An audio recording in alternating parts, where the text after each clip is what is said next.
Querida comunidad extraordinaria, muy buenas noches. Qué bueno que ya están listos para otra noche de relatos. Hoy quisiera que me acompañaran hasta la Perla Tapatía, es decir, hasta la ciudad de Guadalajara, Jalisco, en donde ya nos esperan para conocer sus míticas y escalofriantes leyendas, ya que este es un estado con muchísima tradición y, por supuesto, cuenta con un bagaje paranormal bastante amplio que parte de él estaremos conociendo en un formato muy peculiar. Quisiera enviar saludos especiales para toda la comunidad extraordinaria que nos escucha precisamente en Jalisco. Antes de iniciar con los relatos, querida comunidad extraordinaria, es momento que les pregunte, ¿ustedes creen que estas leyendas estén basadas en hechos reales? Lo que les puedo decir es que tal vez sean más cotidianas de lo que imaginamos, porque lo cotidiano también es extraordinario.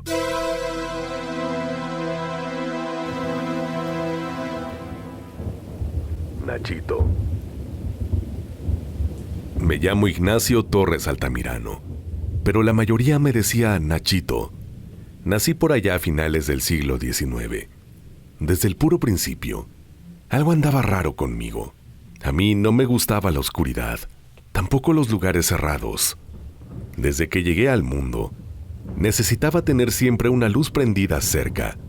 Si todo se apagaba, empezaba a llorar, hasta que alguien encendiera una vela o algo, y las ventanas, pues siempre las dejaban abiertas para que entrara algo de claridad.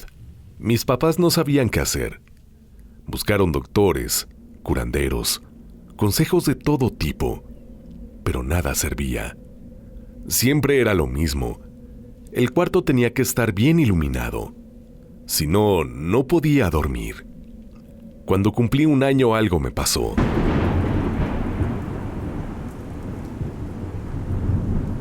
Debido a una fuerte tormenta, que todo sumió en oscuridad, dejé de respirar.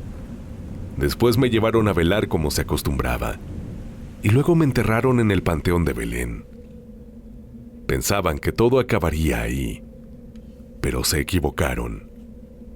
La primera noche después del entierro, el velador del panteón fue a buscar a mis papás. Les contó que mi ataúd no estaba bajo tierra, que estaba arriba, sobre la losa. Ellos fueron con él a ver y sí, ahí estaba. Pensaron que alguien había hecho alguna maldad y lo volvieron a meter. Pero la noche siguiente pasó otra vez. Y luego otra. 10 noches seguidas fue igual. El velador ya estaba harto y también con miedo. Así que una noche se quedó ahí a ver qué pasaba. Lo que vio fue que mi ataúd salía solo. Nadie lo tocaba. Solo se levantaba y quedaba encima de la tumba. En las mañanas, empezaba a llegar la gente nomás para ver. Les daba curiosidad. Algunos iban por morbo. A mis papás no les gustaba eso. Se sentían mal de que me usaran de espectáculo. Entonces el velador volvió a hablar con ellos. Fue cuando mis papás le contaron que yo nunca aguanté la oscuridad, que probablemente por eso no me dejaba quedar bajo tierra, que aunque ya no respiraba, seguía necesitando luz. Tomaron una decisión. Dejaron mi ataúd encima de la losa y ya no intentaron enterrarlo más. Hasta hicieron un pequeño hueco arriba para que entrara luz. Según con eso, yo ya iba a poder descansar bien. Desde entonces, mucha gente ha ido a verme. Unos dicen que sienten algo cuando están enfrente a mi tumba.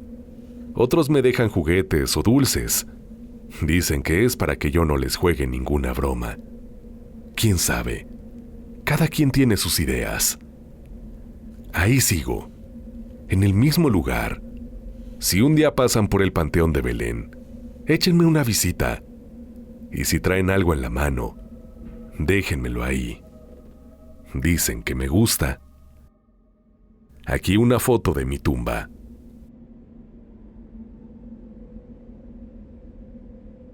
El árbol del vampiro. Todo empezó a finales del siglo XVIII, cuando llegué a Guadalajara. Me hice llamar Jorge. Escogí ese nombre por costumbre, porque ya lo había usado antes. Me instalé en un pueblito llamado Belén. Compré una hacienda con el dinero que traía, que no era poco. No hacía falta que dijera de dónde lo había sacado, ni que explicara por qué había llegado solo. Me presenté con los vecinos. Les hablaba con cortesía. Algunos me devolvían el saludo, otros se limitaban a observar.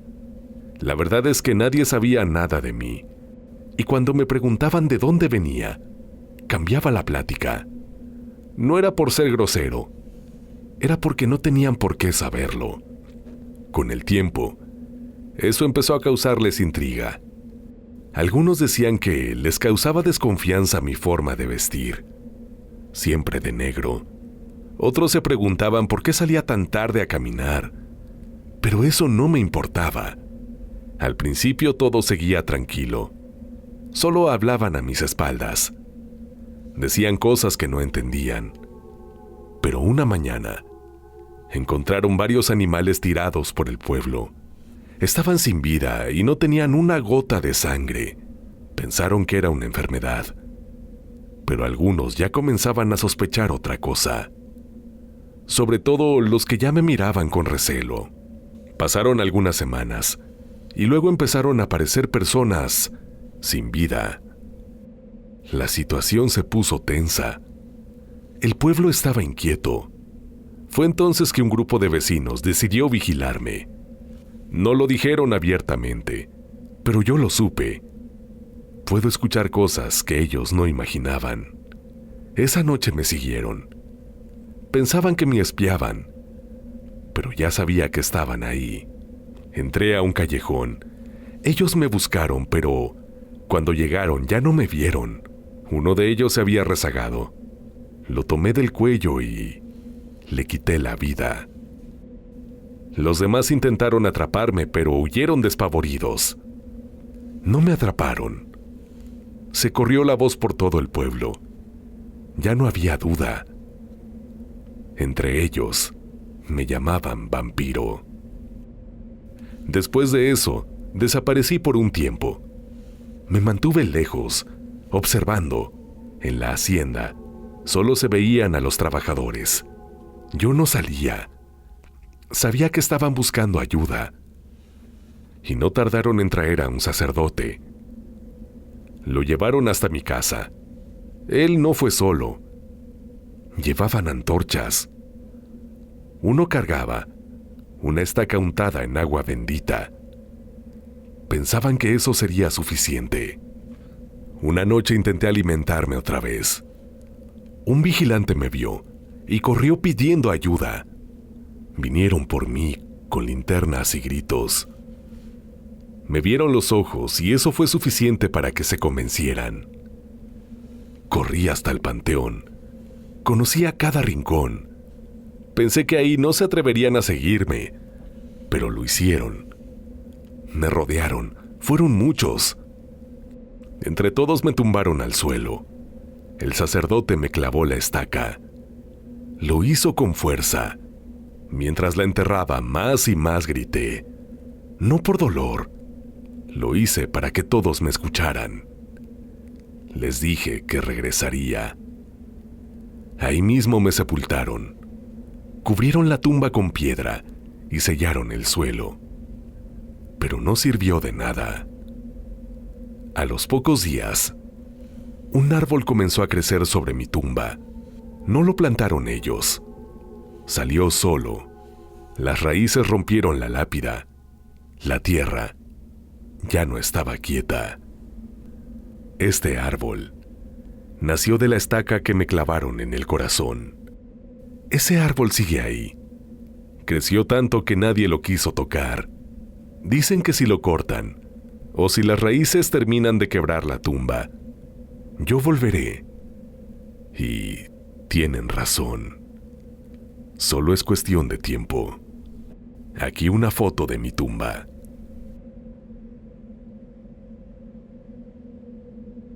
Santa Inocencia. Yo me llamo Inocencia. Cuando estaba chiquita me acuerdo que en la escuela, los demás niños hablaban mucho de la primera comunión. Decían que iban a recibir el cuerpo de Cristo y que sus papás ya los estaban apuntando para las clases. A mí se me metió la idea de hacerla también. Yo quería eso con todo el corazón. Un día, bien contenta, llegué a la casa y le dije a mi papá. Le conté lo que estaban diciendo los otros niños y que yo también quería hacer mi primera comunión. No sé qué le pasó, pero se puso muy feo. Me empezó a pegar bien fuerte, como si le hubiera dicho algo malo. Me gritaba que no me quería ver con esa gente y que no anduviera creyendo en esas cosas. Me prohibió todo eso. Me metí llorando a mi cuarto. Me quedé acostada en la cama, viendo el techo, pensando por qué mi papá reaccionaba así. Yo nada más quería hacer lo mismo que los demás. Desde que mi mamá falleció, él cambió mucho. Me sentía sola. Pasaron unos días. Una mañana me desperté. Me lavé la cara y me fui a la escuela.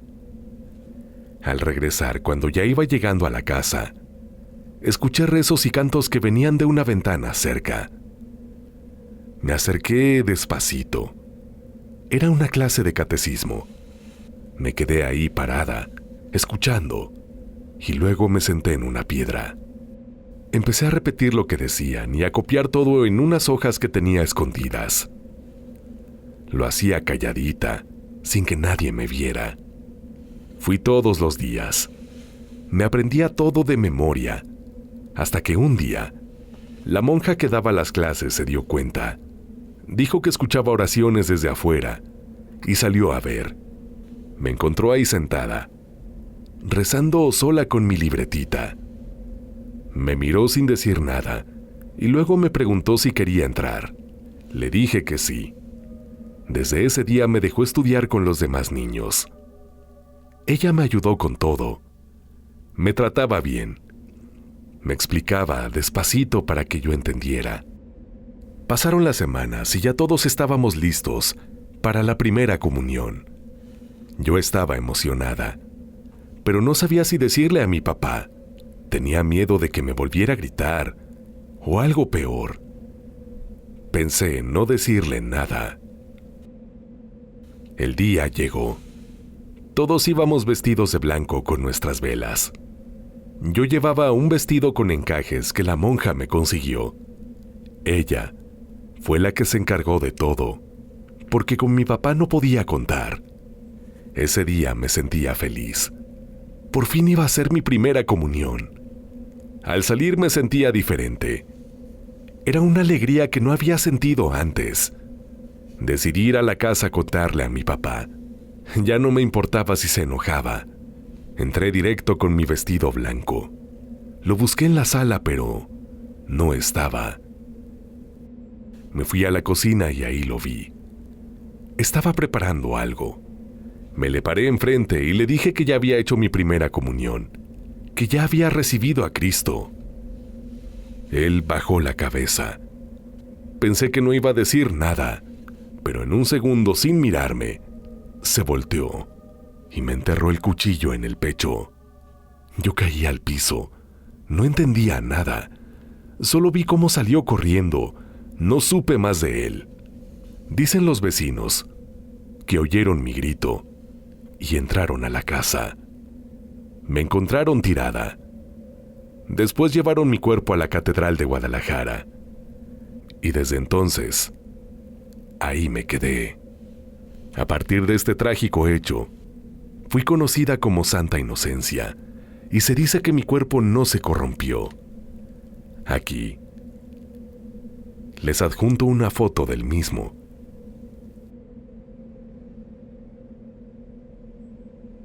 El reloj de la muerte.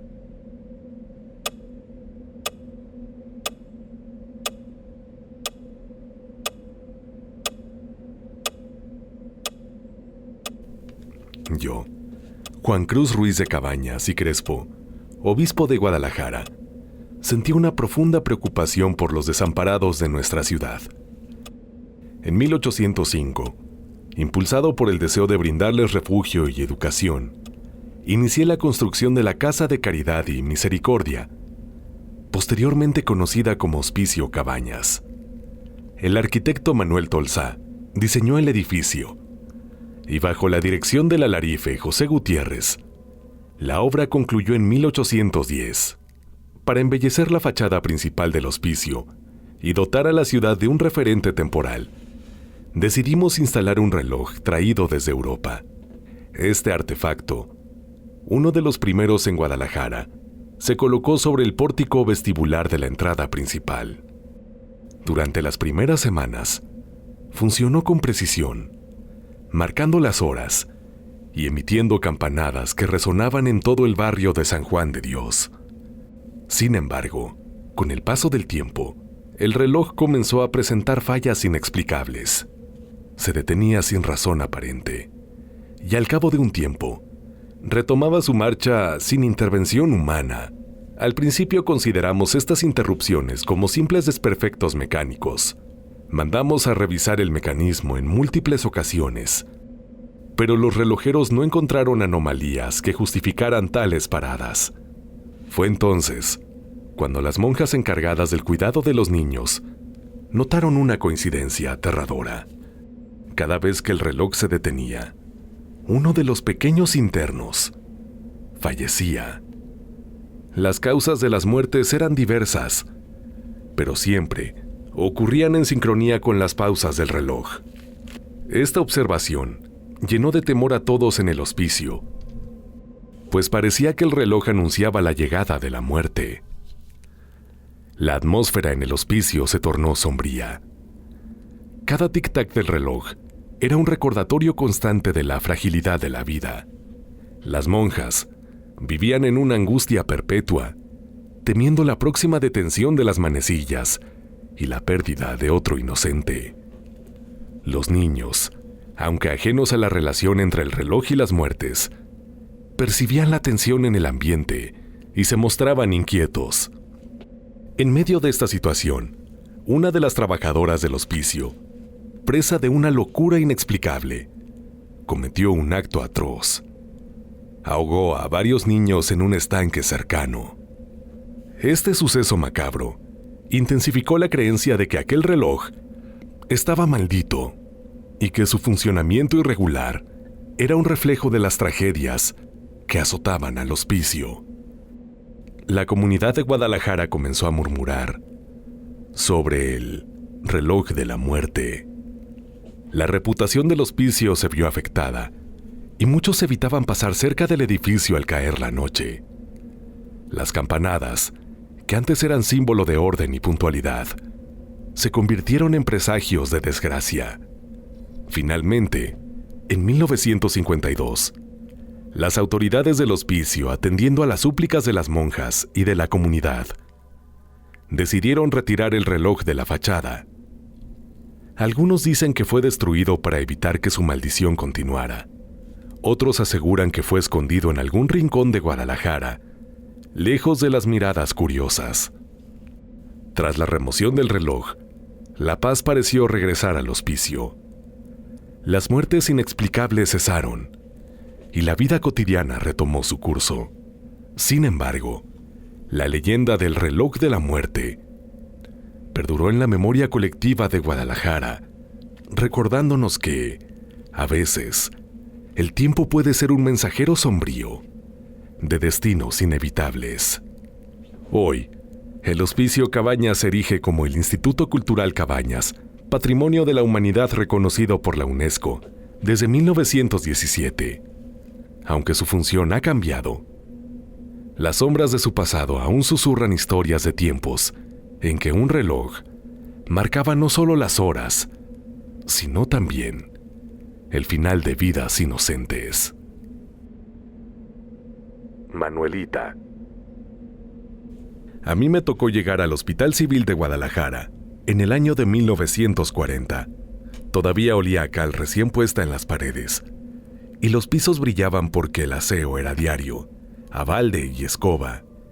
Me mandaron desde el convento de San Juan de los Lagos, con la encomienda de servir como enfermera y cuidadora en el área de maternidad. Yo tenía 26 años y ya había hecho mis votos. Me llamaban Sor Manuela, pero entre las internas, algunas me decían Manuelita, de cariño. El hospital, aunque grande, tenía sus áreas muy marcadas. A las monjas nos dejaban encargadas de las mujeres embarazadas, de los recién nacidos y de las parturientas con problemas. Desde los primeros meses me di cuenta que muchas cosas no se decían en voz alta, pero se sabían, como que el pabellón del fondo, el más pegado a las bodegas, no se usaba para hospitalizar. Las monjas viejas contaban que ahí se encerraban antes a los que llegaban sin esperanza, solo para esperar el final. A mí no me gustaba andar creyendo todo, pero al año de estar ahí, me tocó ver lo que nadie me había contado. Una noche, mientras preparaba gasas en la bodega, escuché a un bebé llorar. Pensé que se les había pasado traer uno de los recién nacidos al área de cuneros. Así que fui a buscarlo. Seguí el llanto hasta llegar al pabellón abandonado. La puerta rechinó al abrirla, y adentro no había nadie. Solo unas camillas viejas y unos vidrios rotos. El llanto paró de golpe. Yo no dije nada a nadie. Pensé que lo había imaginado, pero al poco tiempo, otras 2 hermanas me dijeron que también habían oído lo mismo. Entonces supe que no era la única. Fue en 1943, cuando conocí a una madre muy joven. Tenía 17 años. Se llamaba Clara. Llegó con una infección muy fuerte después del parto. El bebé estaba sano, pero ella ya no respondía. Me encargué de cuidarla personalmente durante 3 noches seguidas. No me hablaba, pero me miraba fijo. La tercera noche, cuando le estaba humedeciendo los labios con agua, me agarró la muñeca con fuerza y me dijo que el niño no debía quedarse, que se lo iban a llevar. No entendí qué quiso decir, porque esa misma madrugada falleció. Desde esa fecha, cada año, en la misma semana que murió Clara, algo pasaba en la sala de maternidad. Una sábana amanecía en el piso, o una cuna se encontraba fuera del lugar. Una vez, una enfermera vio una figura de hábito blanco junto a la ventana. Pensaron que era yo, pero yo estaba en la capilla. Esa figura no hablaba, solo parecía estar vigilando. Los doctores decían que eran cuentos de monjas cansadas, pero una vez, uno de ellos se encerró toda la noche en el área antigua para comprobar que no pasaba nada. A la mañana siguiente, renunció. Dijo que no iba a decir lo que vio, pero que no volvería a trabajar ahí. Desde entonces, ya nadie dudó tanto. En 1951, me pasaron al área de archivos. Me dediqué a ordenar los expedientes viejos y a hacer notas de los casos sin cerrar. Fue ahí donde encontré registros de bebés que nunca fueron dados de alta. No estaban muertos, tampoco adoptados. Simplemente no estaban. Eran 5, todos nacidos entre 1925 y 1932. Las madres también desaparecieron del registro después del parto. Las fechas no coincidían con ninguna evacuación, ni traslado. Empecé a preguntar. Las hermanas mayores solo me dijeron que en esos años hubo muchas irregularidades y que mejor lo dejara así. Pero yo seguía atando cabos. Y un día, en 1954, vino una mujer mayor a la entrada del hospital. Traía una caja pequeña. Dijo que quería entregar algo que pertenecía a su madre. La madre había sido internada ahí durante los años 30. Cuando abrí la caja, encontré una foto en blanco y negro de una monja que llevaba mi nombre escrito detrás. Sor Manuela Lozano Mendoza, 1931. Yo no estuve ahí en 1931. Nadie con mi nombre había estado en esa fecha. Revisé los registros. En 1931, una joven llamada Manuela murió de fiebre tifoidea en el hospital. Era enfermera y su expediente tenía tachaduras, como si alguien hubiera querido ocultarlo. Ese año, soñé todas las noches que caminaba por el pabellón vacío y encontraba una cuna con sábanas limpias. Nunca vi al bebé, nunca escuché su llanto otra vez, pero sabía que algo seguía ahí. Lo que fuera que había pasado en los años anteriores, no se fue con el tiempo, se quedó. Yo dejé el hospital en 1975. Nadie volvió a hablar de los expedientes, pero algunos pacientes me buscaban en los pasillos para agradecerme por haberlos cuidado en las noches en que yo no estaba de guardia. Decían que una monja de rostro pálido y manos suaves los había acompañado. Me preguntaban si yo era Manuelita. Yo solo respondía que ese era mi nombre, pero que esa noche no estuve ahí. Y así quedó todo. Pero el hospital nunca se quedó solo. Alguien sigue caminando por los pasillos. Tal vez no busca espantar, tal vez solo sigue cuidando. Tal vez fui yo, o tal vez fue la otra. Gracias por seguir aquí. Si estás disfrutando de estos relatos y leyendas, te invito a que te suscribas al canal y que actives la campanita de notificaciones para que así no te pierdas ninguna de nuestras próximas entregas. A mí me encuentras en mi cuenta personal de Instagram, en donde en esta red social aparezco como LocuTonyMX. LocuTonyMX, apreciaría mucho te añadieras a ella, ya que esta también funge como un medio de contacto. A través de ahí puedes sugerir relatos o leyendas que te gustaría escuchar en este espacio. Y no lo olvides, si el mismo es de tu agrado, ojalá lo pudieras apoyar, pulsando el pulgar arriba y saludándonos en la caja de comentarios. De antemano, mil gracias. Querida comunidad, es momento de cerrar esta compilación con broche de oro y escuchar el trasfondo de una de las leyendas más icónicas de Guadalajara. Por favor, acompáñenme.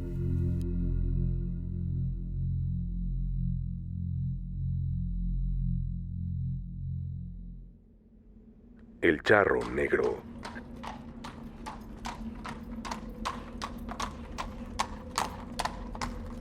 Yo soy el que muchos han visto a lo lejos, montado en un caballo que no deja huellas, con un sombrero que cubre mi cara y un traje negro que nadie ha tocado sin acabar pagando algo. Soy el charro negro y esta es mi historia, la verdadera, la que empezó cuando todavía era hombre como cualquiera. En aquel tiempo yo vivía en Guadalajara. Era joven, ambicioso, tenía buen porte y sabía moverme entre la gente. Me gustaba el dinero, eso sí, más de lo que debería. En los portales del centro me conocían por hacer tratos rápidos, por resolver problemas con palabras y por ganar más de lo que gastaba. Pero nunca me conformaba. Quería más, siempre más. Una tarde conocí a un hombre de voz suave y manos limpias.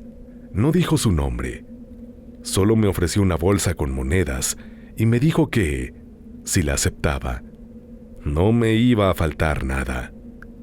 No pregunté de dónde venía el dinero, solo lo tomé. Esa misma noche, compré mi caballo, trajes nuevos, relojes, cadenas, y empecé a moverme por barrios donde nunca había entrado. Nadie me preguntaba nada, todos me abrían paso. Al principio era fácil, las monedas nunca se acababan, pero luego empecé a notar cosas. Las bolsas siempre pesaban igual, aunque las gastara. Al día siguiente estaban llenas otra vez. Y cada vez que alguien me debía algo, terminaba perdiéndolo todo. Pensé que era suerte, que la vida por fin me daba lo que me debía. Pero una noche, mientras cabalgaba por las calles viejas rumbo al templo de San Francisco, mi caballo se detuvo solo.